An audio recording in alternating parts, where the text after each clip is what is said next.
It's tough out there.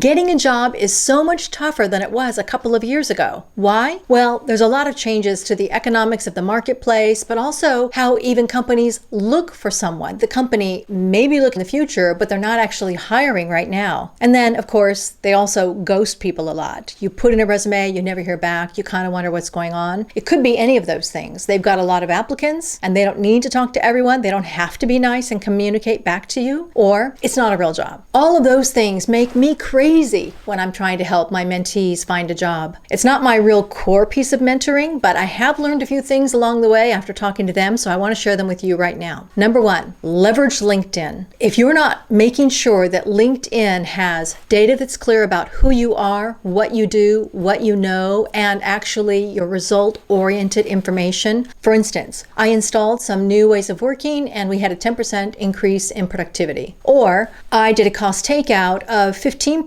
when I revised all of the materials we used for our clients and actually found ways to simplify them. These are clear ways that you show value to a company. That means answering people's posts, commenting in a very positive way to people, and actually creating your own posts too. Add your own voice to the conversation. Especially if you're good at something in particular, post occasionally on that topic so people can really see, hey, if you say you're a project manager, you post stuff about project management. This will help you reiterate your skill set in the marketplace. And finally, don't forget to network by adding people to your network. More jobs are found through these loose connections rather than your inner circle of friends. That's a fact. So having these loose connections of people that you're federated with can make a big difference in finding that job, and finding a job where you know someone allows you to tap that person and say, hey, can you help me get an interview? Can you put my CV forward? All of those things are little games people play behind the scenes you may not know about, but you should be doing. And speaking of networking, you need to network like a pro.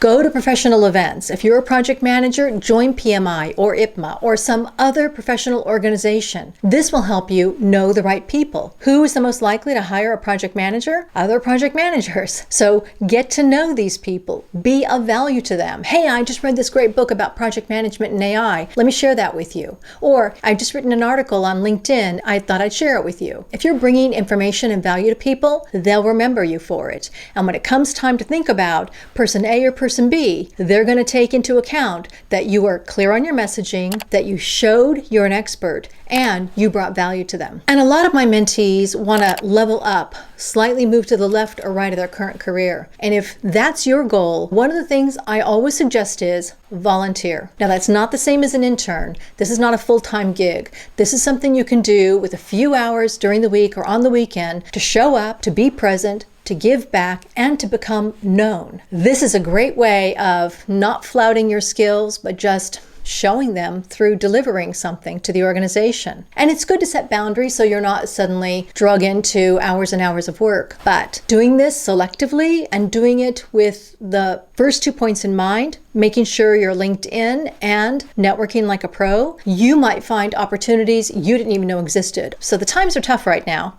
But when times are tough, the tough get creative. And one of the things you can do is build your skills. And if you want to do that, check out my skill building playlist below and start fine-tuning your skills today. I hope you found this information helpful, and I hope to see you next time on ProjectSkillsMentor.com.